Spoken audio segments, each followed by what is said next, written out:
అందరికీ నమస్కారం. ఈరోజు మీ అందరికీ నేను వినిపించబోయే కథ నన్ను అర్థం చేసుకోండి. రచయిత తనికెళ్ళ కళ్యాణి గారు. ఇక కథలోకి వెళితే, వాట్ ఏ స్టన్నింగ్ బ్యూటీ! మొదటిసారిగా వసంతను చూస్తూ అరిచాడు శరత్తు.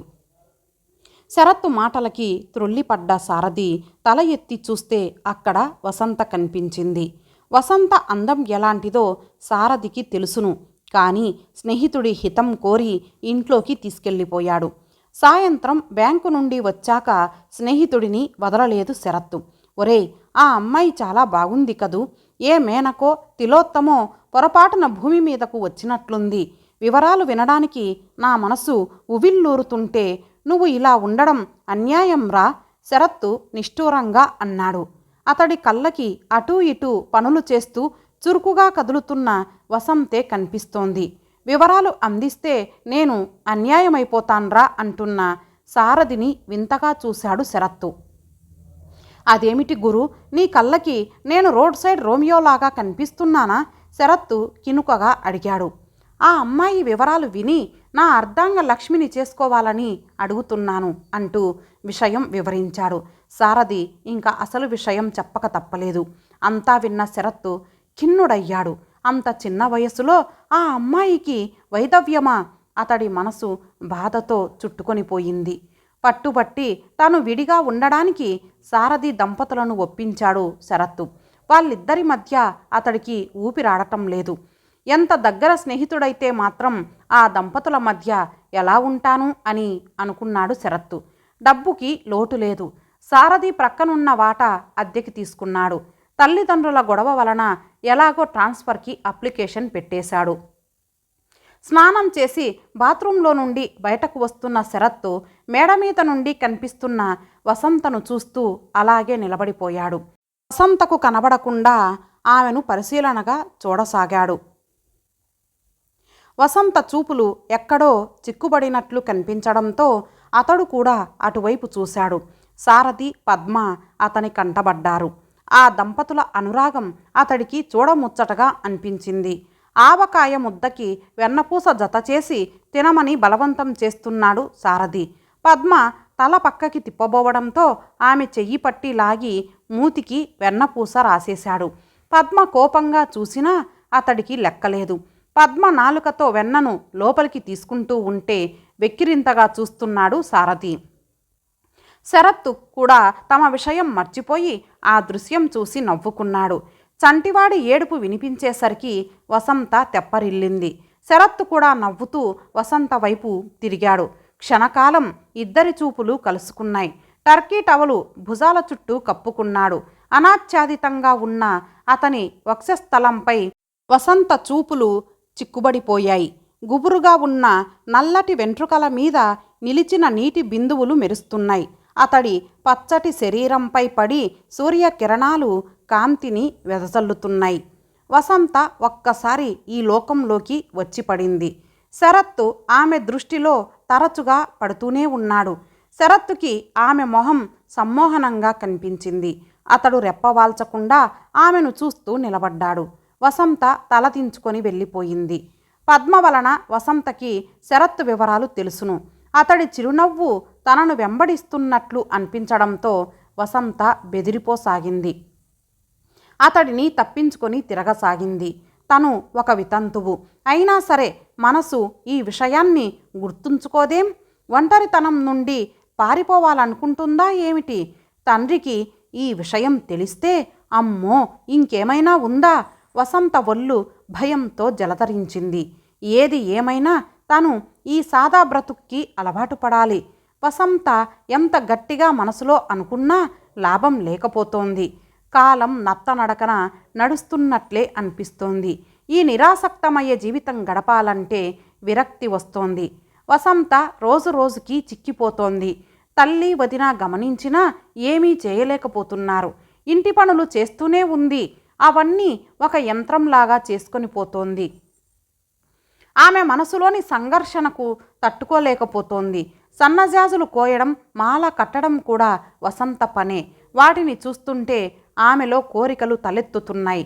ఎప్పటిలాగా ఆ రోజు మాలను 2 ముక్కలుగా త్రుంచలేకపోయింది. వసంత వదిన తల్లి పేరంటానికి వెళుతుంటే కనకాంబరం మరువం కలిపిన మాల వారికిచ్చింది. తర్వాత నెమ్మదిగా జాజులు కోసి మాల కట్టింది. ఆ పూలను చూస్తుంటే ఒక్కోసారి వాటిని తలలో ధరించాలన్న కోరిక పెరిగిపోసాగింది. వసంతకి ఒక్కసారి ఎక్కడలేని ధైర్యం వచ్చేసింది. మొహం కడుక్కొని వచ్చి గది తలుపులు వేసేసింది. అద్దంలో తన మొహం చూసుకుంటూ ఉంటే ఆమెకి ఎక్కడలేని ఏడుపు వచ్చేసింది. కాసేపటికి అందులో నుండి తేరుకొని తువ్వాలుతో శుభ్రంగా తుడుచుకొని పౌడరు చక్కగా రాసుకుంది. కాటుక బరిన తీసి తన విశాలమైన కళ్ళకు దిద్దుకుంది. ప్రక్కనే ఉన్న తిలకాన్ని అందుకుంటూ ఉంటే ఆమె చేతివేళ్లు కంపించసాగాయి. 5 నిమిషాలు మనసు తర్జన భర్జన పడింది. చివరికి కోరికే గెలిచింది.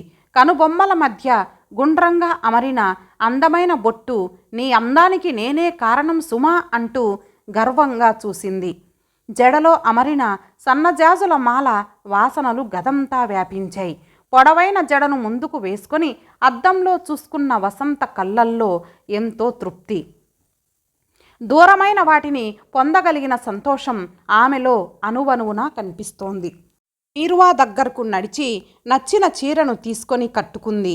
అప్పటికి కానీ వసంతకి తను పూర్వపు వసంతనే అన్న భావన కలగలేదు. వదినగారి గదిలో ఉన్న డ్రెస్సింగ్ టేబుల్ అద్దంలో తన ప్రతిబింబాన్ని చూసుకోవాలనిపించి తలుపులు తీసి బయటకు నడవబోయింది. ఎదురుగా ఉన్న వ్యక్తిని చూసేసరికి వసంతలో కంగారు, భయం బయలుదేరాయి. నెమ్మదిగా వెనక్కి తిరగాలనుకున్న ఆమెను శరత్తు ఆపాడు. అతని కళ్ళు ఆశ్చర్యంతో, ఆనందంతో ఆమెను ఆపాదమస్తకం పరికిస్తున్నాయి. వసంత సిగ్గుతో తల వంచుకుంది.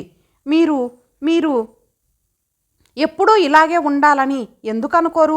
మిమ్మల్ని ఇలాగ చూడాలని నేను ఎంత కొట్టుకుపోతున్నానో మీకు తెలుసా? మీకు 2 సార్లు ఉత్తరాలు రాశాను, అయినా సమాధానం లేదు. నేను మిమ్మల్ని ఎంతో ఇష్టపడుతున్నాను. మనస్ఫూర్తిగా మిమ్మల్ని వివాహం చేసుకోవాలని రాశాను కదా. మీ ఇంట్లో ఎవరూ లేరని తెలిసే ఇలాగ వచ్చాను. దయచేసి సంకోచాలు వదిలిపెట్టి నాతో జీవితం పంచుకోండి. మన జీవితాలకు ఒక గమ్యం ఏర్పరచుకుందాం. ఏమంటారు? నాతో పాటు ముందడుగు వేస్తారు కదూ? శరత్తు మాటలు వసంతలో మరికొంత కంగారుని, భయాన్ని కలిగించాయి. మీరు దయచేసి వెంటనే వెళ్ళిపోండి. మా నాన్నగారు కానీ మా అన్నయ్య కానీ వచ్చారా విషయం చాలా దూరం వెళుతుంది. ప్లీజ్ నా భయాన్ని అర్థం చేసుకొని వెళ్ళిపోండి. వసంత చేతులు జోడించి భయంగా అంది. ఆమె ఒళ్ళంతా భయంతో వణికిపోతోంది. వాళ్ళు వస్తే మన పని సులభం చేసిన వారవుతారు. రానిండి. ఎప్పటికైనా మీతో స్వయంగా ఈ విషయం మాట్లాడాలని ఎదురు చూస్తున్నాను. శరత్తు తాను వెళ్ళిపోవడం ఇష్టం లేనివాడిలాగా నిలబడ్డాడు. వచ్చిన అతిథిని కూర్చోమనక తరిమేస్తాననడం సబబా? నా ఉత్తరాలలోనైనా నా మనసు తెలియలేదా? శరత్తు ప్రశ్నలకు సమాధానం చెప్పలేని దానిలాగా చూసింది వసంత. మీరు త్వరగా వెళ్ళిపోండి. మాటలకి, హాస్యాలకి ఇది సమయం కాదు. నన్ను బాధ పెట్టకండి. వసంత కళ్ళల్లోకి చూసిన శరత్తు ఏమనుకున్నాడో కానీ ఆమెను సాలోచనగా చూస్తూ అన్నాడు. నేను చెప్పిన విషయం ఆలోచిస్తానంటే వెళ్ళడానికి నాకేం అభ్యంతరం లేదు. త్వరగా మీ నిర్ణయం తెలియజేస్తారు కదూ? శరత్తు మాటలకు అలాగేనన్నట్లు తల ఊపింది. ఆమెకి శరత్తు అంత సాహసం చేస్తాడని తెలియదు. ఎవరికంటా తన అలంకరణను పడనీయకుండా ఉండాలనుకున్న వసంత నిర్ణయం అతడి వలన భగ్నమైపోయింది. ఇందాకటి కోరిక స్థానంలో కంగారు వసంతలో చోటు చేసుకుంది. శరత్తు వెళ్ళిపోయే వరకు ఓపిక పట్టి నిల్చుంది. తలలో పువ్వులు తీసివేయబోతున్నదల్లా సర్పద్రష్టలాగా అలాగే నిలబడిపోయింది. అగ్నిహోత్రుడికి తన కళ్ళు తనని మోసం చేస్తున్నట్లు అనిపించింది. తన పరువు, ప్రతిష్టలు, ఆచార వ్యవహారాలు అన్నీ వసంత రూపంలో కుప్పకూలిపోయినట్లు అనిపించసాగాయి. ఆయన పరశురాముడే అయ్యాడు. పేరంటం ముగిశాక ఇల్లు చేరిన కామేశ్వరమ్మకు ఏం జరిగిందో అర్థమవలేదు. ఆవిడ ఎన్నిసార్లు పిలిచినా వసంత తన గది తలుపులు తీయలేదు. భర్త రౌద్ర రూపం ఆవిడను భయపెట్టసాగింది. తన గదిలో పడుకున్న వసంతకి కాలమే గిర్రున తిరిగినట్లు అనిపించసాగింది. ఆమె మనసు నిశ్చేష్టితమైపోయింది. తండ్రి 2 చేతులపై పెట్టిన వాతలు రంపపు కోతను కోస్తున్నాయి. ముండమోపికి ఇంత సాహసమా? ఇంటి సాంప్రదాయాన్ని మంటగలుపుదామని బయలుదేరావా? నీలాంటి బరి తెగించిన కూతుర్ని అసలు బ్రతకనీయకూడదు. ఛీ, ఈ వెతవ బ్రతుకు బ్రతికే కన్నా వెళ్ళి ఎందులోనైనా పడి చస్తే సరి. తండ్రి ఒక్కొక్క మాట ఒక్కొక్క శూలంలాగా గుచ్చుకొని ఆమె మనసుని తూట్లు పొడుస్తోంది. వసంత మనసు రోషంతో భగ్గుమంది. తను చేసిన తప్పేమిటి? ఆడదానికి పుట్టిన దగ్గర నుండి వచ్చినవే కదా. బొట్టు కాటుక. భర్త పోతే వాటికెందుకు దూరం చేస్తారు? ఇవి భర్త వలన రాలేదు కదా. భార్య పోయి 3 పిల్లలున్న తన తమ్ముడికి ఆయన బలవంతంగా మళ్ళీ పెళ్లి చేయలేదా? తమ్ముడి జీవితం నిరర్ధకం అవ్వకూడదని, తమ్ముడు ఒంటరి బ్రతుకు బ్రతకలేడని అగ్గగ్గలాడాడు కదా. మరి కూతురి విషయంలో ఇంత సంకుచితుడా? తన జీవితాన్ని తన ఇష్టం వచ్చినట్లు మలచుకునే హక్కు తనకి లేదా? ఇంత చిన్న వయసులో 60 ఏండ్ల ముసలమ్మగా బ్రతకాలా?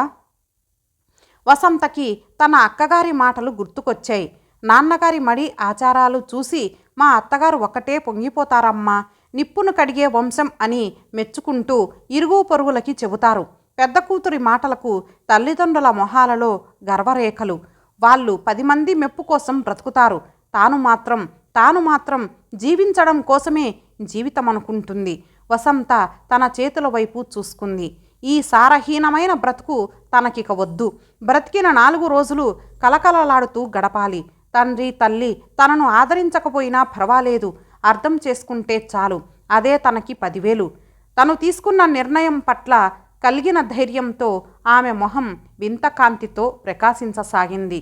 తన ధ్యేయమేమిటో తెలిసిన వీర సైనికుడిలాగా ఆమె మరికొద్ది క్షణాల్లో ఉత్తరం రాయడంలో నిమగ్నమైపోయింది. ఇంతటితో ఈ కథ సమాప్తం. మరలా మరొక మంచి కథతో కలుద్దాం. అంతవరకు సెలవు. నమస్తే.